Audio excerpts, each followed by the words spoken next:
Hello and welcome to this video, and I am not in heaven at the moment. I know it looks like that. It's a glorious day today, and the sunshine is filling up the day with all sorts of incredible lighting effects. Like Captain Caveman has come down and done the lighting. Do you remember Captain Caveman? I was always impressed with his lighting. Every time he jumped up and shouted Captain Caveman, this incredible lighting effect would come in that was quite pyrotechnical. And I always thought, well, he seems to, really know his lighting effects. And it seems like he's at work today because it's a Captain Caveman Day, Now, this is all very silly. This is one of these videos where I sit in my car and I tell you about an album. It could be a new album, it could be an old album, a forgotten album, or a great album. We just talk about one album. Now, the album in question that we're going to be talking about today is this one, Time's Up by Living Colour, okay? And the title of this video will be Elvis is Dead, which is the name of one of the tracks on this album. And I'm going to talk about that at length, and I find it very interesting to get into that track and explore the historical, the music history that is examined in that track. I find it fascinating, especially as Living Colour at one point were my favourite band, and I saw Living Colour more times live than I've seen any other band. I think I saw them 6 or 7 times live. I was obsessed with Living Colour. So where does this all start? Well, at the end of the 80s, I think Anthrax brought an album out called State of Euphoria. I loved Anthrax. That was in the peak of my loving Anthrax.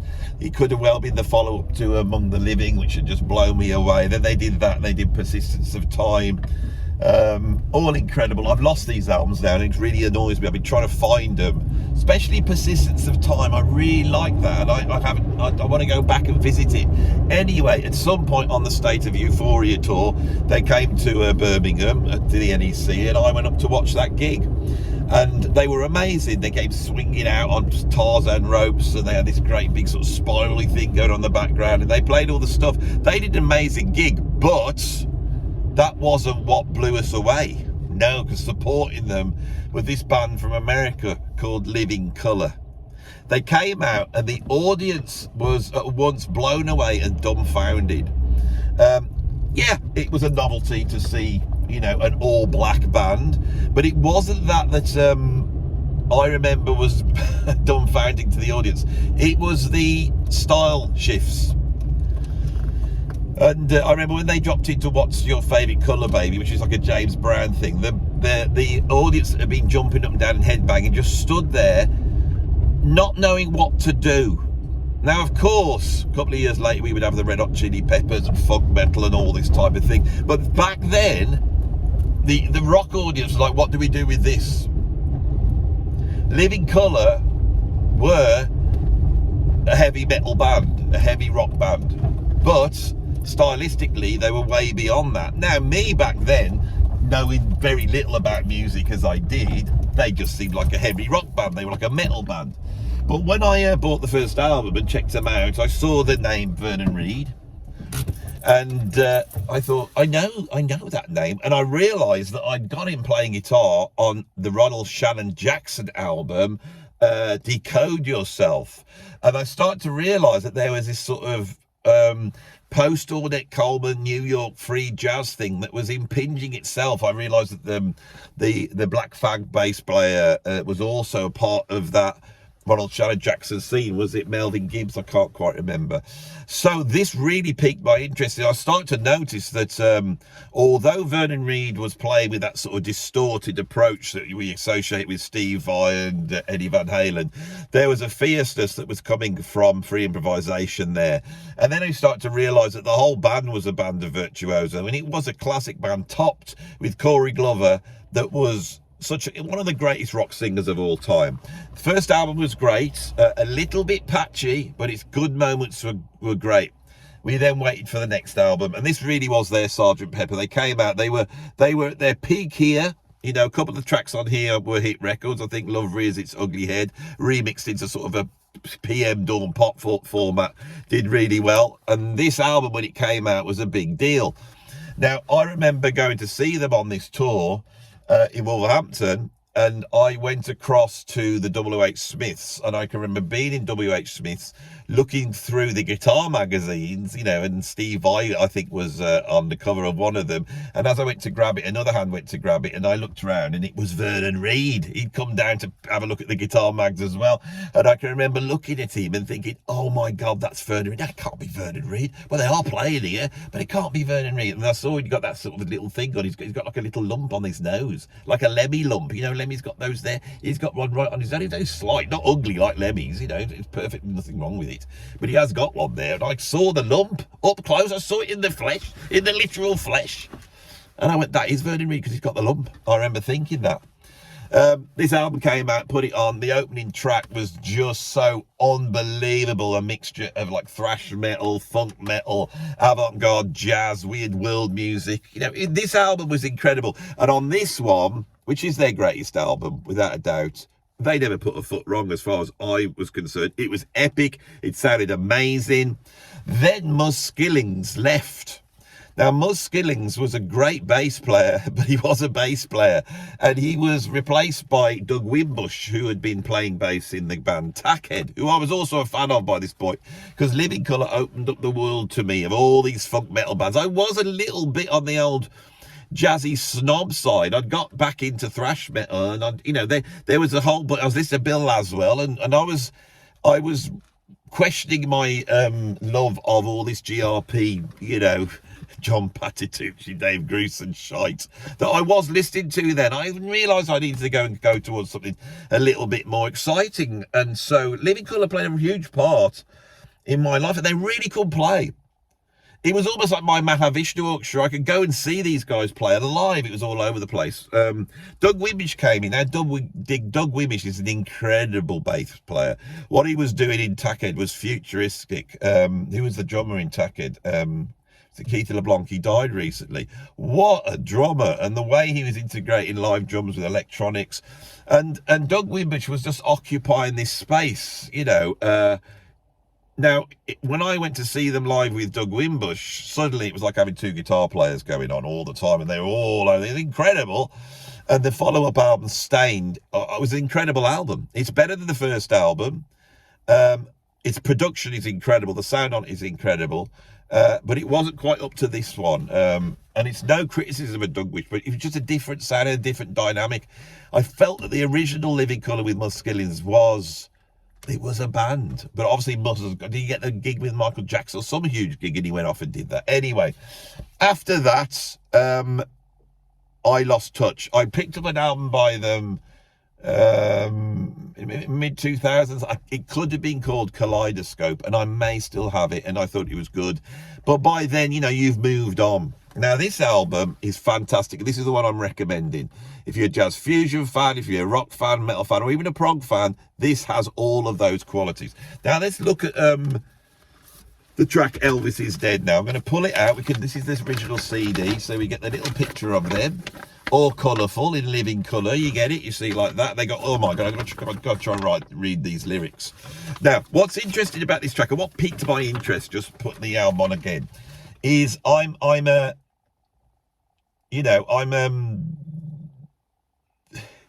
sorry, I just saw some of the guests they got on here.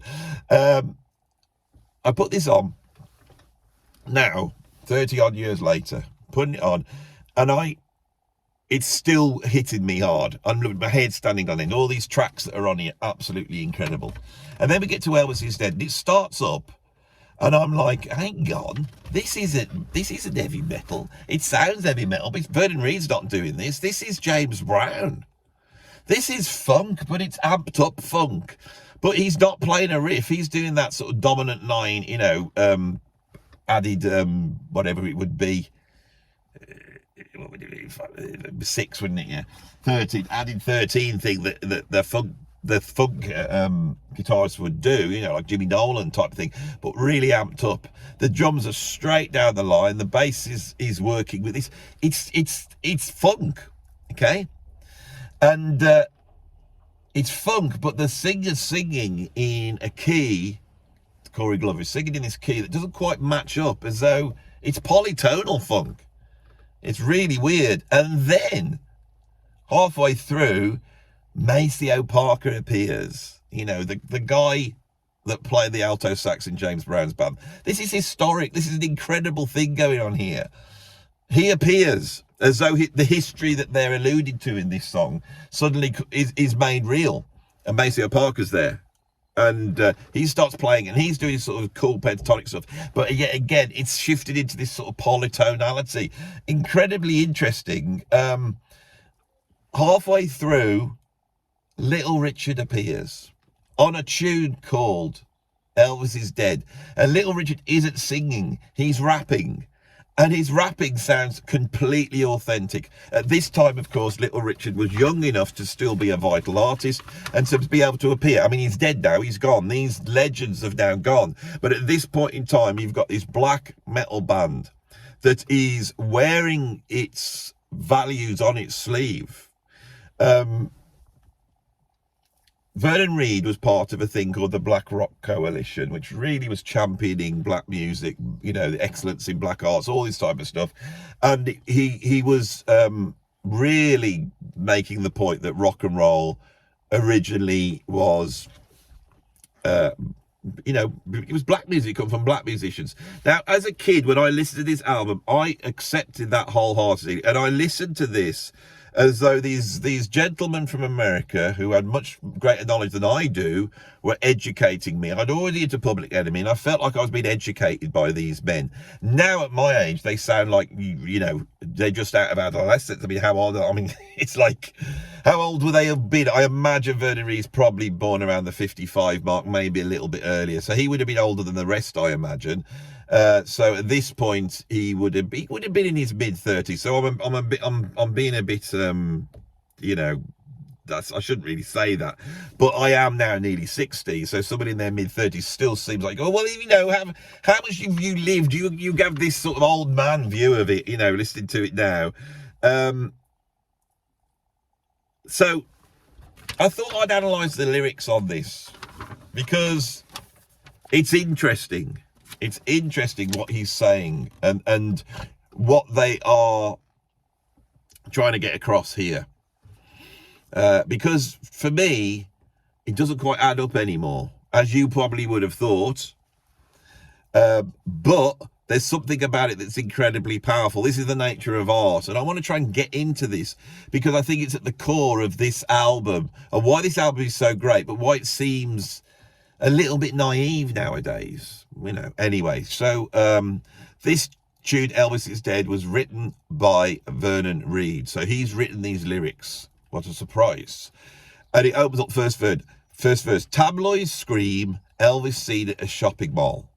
That's the kind of talk that makes my stomach crawl. So back then, you know, there were newspapers. It was the whole sort of, you know, we had the Sunday Sport. Remember that? My God, as though you would even have that nowadays. The Sunday Sport, and you'd buy that and it would say something like, Freddie Starr ate my hamster, which seemed ridiculous at the time. Now we've found out that he was part of these sort of weird sex cults and he was involved in all that, and that's all that. Or allegedly, probably wasn't, but it turns out that that was close to the truth, perhaps. Or maybe it wasn't. Who knows? Who knows about Freddie Starr? Most of you don't know who Freddie Starr is, do you? I should never have brought him up, not in such a contentious way. But it's these little nuggets that you enjoy on my videos, isn't it? You can go off and Google him if you want, right? So, yeah, and they would say Elvis is still alive. We've had it with Michael Jackson, you know, and back then he had it with Elvis. Elvis didn't die. He faked his own death, and he's out there now living a normal life. And if you keep your eyes out, you might see him in a shopping mall. And then he says it makes his stomach crawl, the fact that these newspapers have these articles. Now, how many people at the time believed these articles? It was only nutters who thought Elvis was still alive, really. That was the thing. So even back then, why is it making his stomach crawl? It doesn't make sense. As a kid, I just took that as being the lyric. And then he said, picture a zombie Elvis in a tacky white jumpsuit. Just imagine a rotting Elvis shopping for fresh fruit. So what this is saying is that if he was there, he would be a zombie rotting, you know, Elvis, because he's dead. This is basically going, Elvis is dead, you idiots. Elvis is dead, right? So it's calling out a certain type of person that I agree. See, this is the thing. I agree, yeah. You know, Elvis is dead. What are you going? What's the wrong? And we know the sort of type of person that might have thought Elvis is alive, and they might translate to a sort of cliched view of what we would call MAGA now. Do you think? I don't know. You know, so that I think is really the target of this song, is that type of person. He says, you know, imagine Elvis is a zombie, imagine it, but you can't, because then we get the chorus and he says a whacking 8 times, Elvis is dead. Elvis is dead. Elvis is dead. Elvis is dead. So this is iconoclastic. It's poking fun at Elvis. It's going, you know, you worship him. You worship him. You know, you call him a king. You put him on a throne, and you're fools for worshipping him. You know, all sorts of artists are worshipped. Most famous people are worshipped, and Elvis Presley occupies something really unique in Western culture. In terms of male superstars, was there anybody ever greater than Elvis Presley?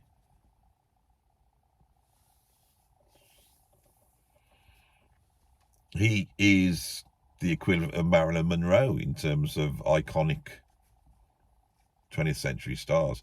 So for me, Elvis has something about him which goes beyond any other artist. This is quite obvious. Now, their point would be, yeah, it's the fact that he's white and he's appropriated black music forms, right? When the king died, he was all alone. I heard that when he died, he was sitting on his throne. And then we get this sort of Shakespeare bit. Alas, poor Elvis, you made us know you well. Now you dwell forever in the Heartbreak Hotel. So it's saying that, you know, people have put him on a pedestal, but the actual pedestal he was sat on was the toilet that he was sat on when he had his heart attack. You know, it's basically trying to pull Elvis Presley down. And there's nothing wrong with that, because he was just a bloke, you know, and he has faults and foibles. And in this modern world, you know, he could probably go back and find things he did that we now think he should, you know, should be cancelled for. You know, there's all that going on here. And what's interesting is this here is, well, this came out in 1990. So we talked 36 years ago. It's a lifetime, half a lifetime ago. And you see these sort of ideas in embryo. Very, very interesting. And then they say, Elvis was a hero to most, but that's beside the point. A black man taught him how to sing, and then he was crowned king. The pelvis of Elvis, too dangerous for the masses. They cleaned him up and sent him to Vegas. Now the masses are his slave. Slave? Yes, even from the grave. Now, this is fascinating. And there's something in this that when we start to examine it is quite incredible. And redeems the song. This is the whole thing with this. It redeems the song for me. The pelvis of Elvis was too dangerous for the masses. There was something about early Elvis that was really, really great. And Vernon Reid's admitting to it. There's a danger there. There was a sexual aspect there that was too dangerous for the masses. Okay? They cleaned him up and sent him to Vegas. Well, it wasn't quite like that. What happened was that when he came to prominence, the biggest thing he could be would be a film star. If I can just put my camera back up like that. This is falling apart a little bit. The biggest thing you could be would be a film star. So they pushed him towards films, and that took him down a certain path. Then he really got in trouble because of this, because he lost the thing he had. He then did his comeback where he went back to the sort of original rock and roll thing that he'd come from and proved everybody he could do it still, and he was Elvis Presley, and then was forced by Colonel Tom Parker into the, the casinos in Las Vegas just to make money. And he wasn't happy doing it, and I think it probably contributed to his sort of self-loathing that eventually took him out through drugs and overeating and a whole bunch of things like this. This has had it, hasn't it, this little stand? So that's very interesting that Vernon Reid points to this. And then it goes into, at the end, a sort of repeated chant, which I think is really the point they want to make. Oh my God, this has actually come off. No wonder it's not working. It's detached itself from the screen. Pile of rubbish. Is that better? Sorry about this, everybody. You know I don't run a professional ship here. As somebody said in the comments the other day, they said a little bit more production value might help. And I thought, really? Nah, I ain't bothering to do that. I've not been bothered to do that. Now, what's fascinating with this is in amongst all of this appears rapping Little Richard. Now, this is like, it's like Annie Hall when Woody Allen's having that argument with that bloke in the cinema queue about Marshall McLuhan, and he gets so angry he actually walks out of shop, grabs Marshall McLuhan, pulls him in, and then gets Marshall McLuhan to back him up, right? It's incredible. And what Living Colour do here, they're doing a song about Elvis, they're being an iconoclast, they're pulling him down, blah, blah, blah, right? And then halfway through, they bring in the real deal. You go, oh my God, yeah, there was Elvis, but look at Little Richard. Well, what about Little Richard? Okay? Now, what about Little Richard? Little Richard had a voice like nobody else. He was way more dangerous than Elvis Presley ever was, because he had that whole sort of drag, you know, transgender, homosexual thing going on. And most of his songs were really ridiculously rude. There's no two ways of explaining it. He was a beautiful man, and almost, if anyone you would say is a black Elvis, it would be Little Richard. He had the same level of looks, a beautiful man, but with makeup on and almost like effeminate. Now, there's an argument that Little Richard became a superstar because the sort of very strong masculine aspects of a Muddy Waters or a Howling Wolf were too much at that time for, you know, a white audience. Now, I tell you something, I've got a friend, and he is of an age where he came into music in the 1950s. And he said to me he was a huge Howling Wolf fan. And he'd got a telly, his family had got a telly, and Howling Wolf was on one day. And when he put Howling Wolf on, members of his family actually went around the street saying, you've got to come and look at this. There's a great big N-word on the television, and it amassed an audience as everyone just stared at Howling Wolf, not with hate so much, but just with, my God, what's that? Because they weren't used to that portrayal. They were used to, if it was any sort of black person, it would sort of be that sort of, you know, a minstrel type of thing. It's racist times, you know, and a lot of the black people in Hollywood up until that point have been sort of, you know, the servant or slave, and they would be a bit of an idiot. So this strong black power thing, I don't mean like black power, I mean this idea of a strong masculine black man is frightening. So Little Richard, being effeminate, was allowed to come through where a Howling Wolf didn't. And yet Elvis Presley was allowed to flaunt his masculinity, and we never felt that there was anything a bit gay about Elvis Presley. In fact, his pelvis, it seemed to be very rude and seemed to be very suggestive for the ladies. And I have been told by many ladies that they believe Elvis Presley to be one of the most beautiful, handsome men they have ever seen. And then other people find him sullen. They find him, yeah, he's handsome, but he looks a bit truculent and a bit rough, because he was a bit rough. He was a bit of rough, wasn't he, old Elvis? Now, all of these things factor in. Little Richard, however, when he comes on, his rap does not have the iconoclasm of Vernon Reid's lyrics. There is a respect for Elvis's abilities and talents in the rap. Now, I wish the rap was here, but it's not. And you'll have to go back and listen to what he says. But his criticism is much more about the people who worshipped Elvis and put him on a pedestal, and almost hints that could have been the reason why Elvis, you know, died. Now, I find that fascinating, because within this is two ideas of black music of black excellence, right? And Little Richard, for me, is far more based in reality and far more based upon him knowing the reality of that situation. Okay? There's a point on here where Vernon Reid said, a black man taught him how to sing, then he was crowned king. Which black man is this? I started to think, which black man is it? There's a load to choose from. Absolutely load to choose from. Leadbelly, for example. You know, most singers at this time were greatly influenced by the records of Leadbelly. Who would it be in a black man?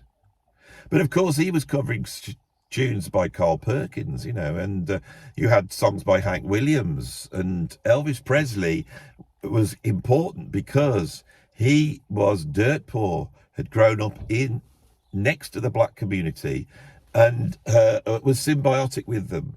And so his influences truly were black American rhythm and blues, all that type of stuff, and country music. Now, Vernon Reid will say, yeah, but the country music's all black, isn't it? And we get into this area here where there's this belief that everything that's creative in America has come from black people.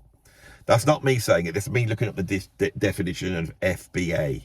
And my run-ins with Truth Savior recently have really boiled down to this one thing of whether we go, you know, yes, genius black people, they're amazing. These individual geniuses were incredible, and they played such a huge part in the creation of American culture. Absolutely incredible, to such an extent that we have this idea of blackness in music, and we know exactly what we're talking about, and that's an aesthetic. That is how I would describe it. And all my explorations into this and trying to maintain an open mind and taking a position that was a little bit too far over to the far right, you know, just to see where the argument lay, something you're not allowed to do. But now I have this idea that black American music is an aesthetic, and we know what this aesthetic is, and nobody creates an aesthetic. Aesthetic comes from the place, right? Obviously the people from that place are greatly involved in its creation, but newness cannot be created in a vacuum. That is my point.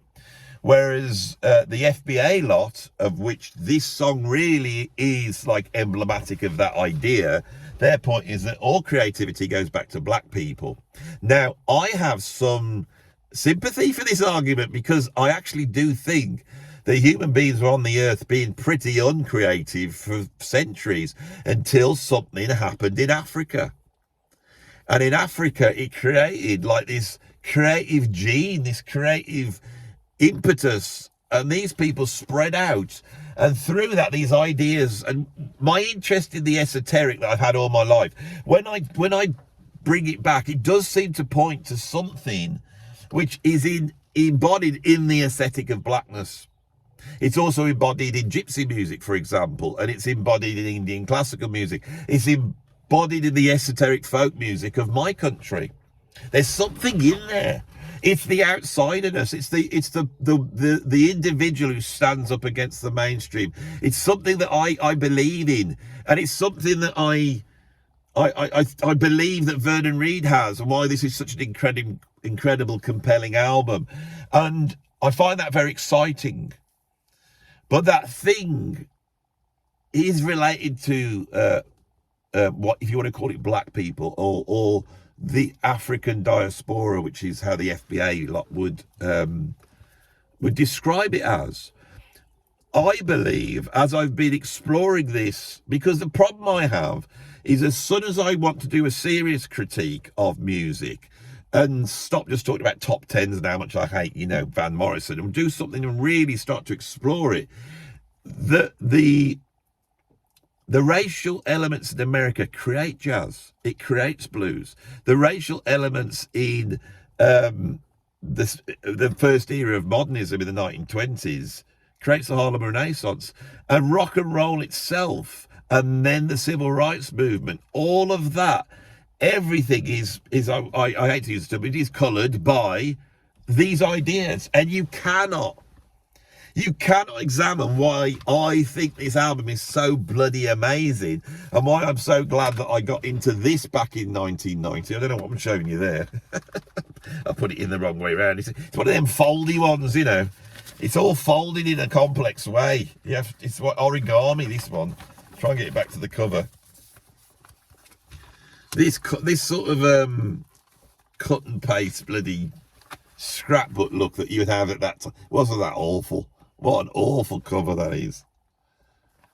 Really, I mean, that's better. On the back, they've made some sort of sculpture there. Why don't I just photograph that? Or I don't know. Anyway, aesthetics.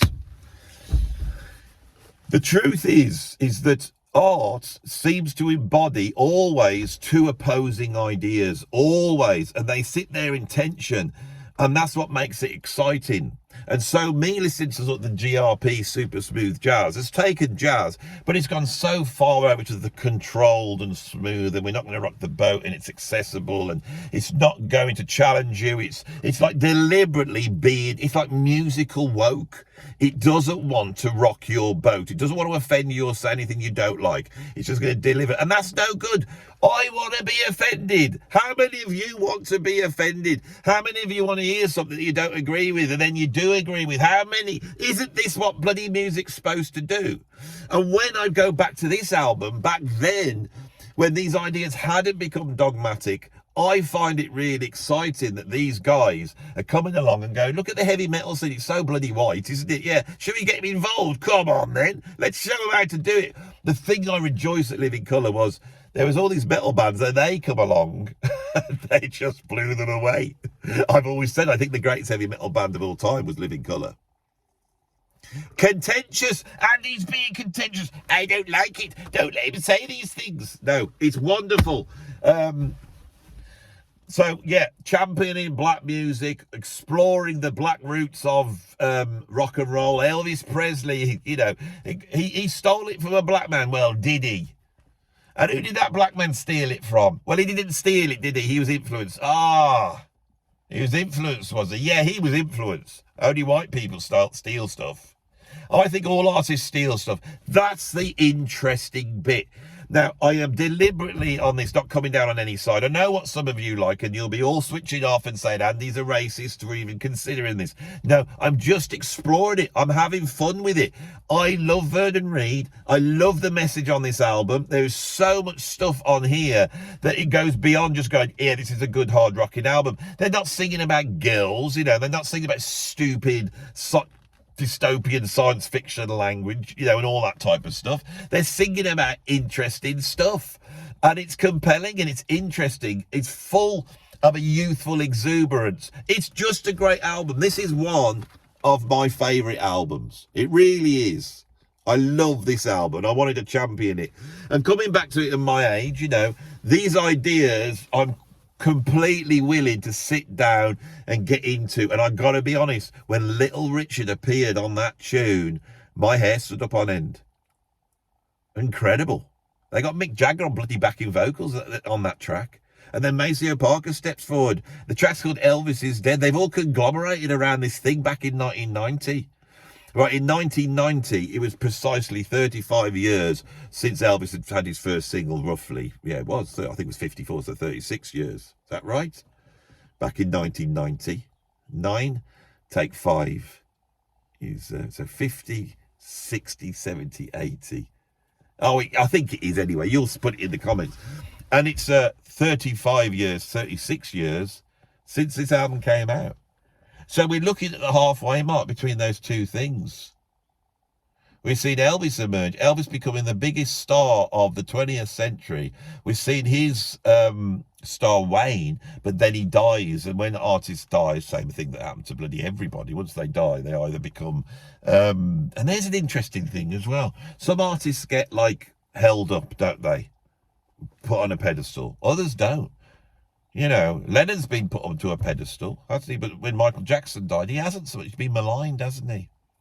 Prince put on a pedestal, I suppose. So this is interesting. We've seen that happen. Then we've had the, second civil rights movements, which is the emergence in the 1980s of what I would call identity politics. That really drives hip-hop. It comes through hip hop in a certain way, and what we get there is, you know, Spike Lee's films. We get, you know, Public Enemy. We get this sort of Farrakhan, Nation of Islam, Marcus Garvey version of identity politics, which comes through, which is very exciting and gets hip hop and turns it from a sort of novelty, you know, where they're just singing about bouncing around or whatever they were doing before that, you know, to, you know, this is really powerful stuff, and I love it. And Living Colour then take that aesthetic and move that into rock music, giving rock music a kick up the arse, which a load of other artists were doing. I would say that the band that really did this to start off with was Fishbone, who was doing this in the late 70s. And if you want to check out my interview with the lead singer of Fishbone here, go and check it out. Very interesting. A band I absolutely love. Living Colour played a huge part of it and are underrepresented because they never became the Red Hot Chili Peppers, who were the band that won out of that battle. And here we are now, you know, gone through the 90s, rock music's diminished. We've had the arrival of them, sort of, you know, the Britney Spears pop thing, and then the Napster, downloading, streaming, the collapse of music itself, the industry now no longer existing, Spotify, AI. I mean, we have all this, and we start to go back and we look at that, and we see the time scale that it's in. It's fascinating. It's absolutely fascinating. And the truth is the identity ideas here, those ideas still resonate now. And they sort of got that right. It was the right thing to do. I'm not here listening to it going, oh, this just doesn't work anymore. It doesn't sound like it's relevant. But 10 years time, I think it won't be relevant. Because I think these ideas are really waning now. And I think that will be a shame. And I'm such a cantankerous bastard, you will realise this the longer I'm around on YouTube, that I'm always on the other side. It doesn't matter what it is. I always want to be on the side of the underdog. I always do. I don't know why. I'm just like that. I do like dogs, though. Yeah, they're very good. They don't get involved in this rubbish, do they, dogs? Nah. Thanks for watching this video. See you on the next one.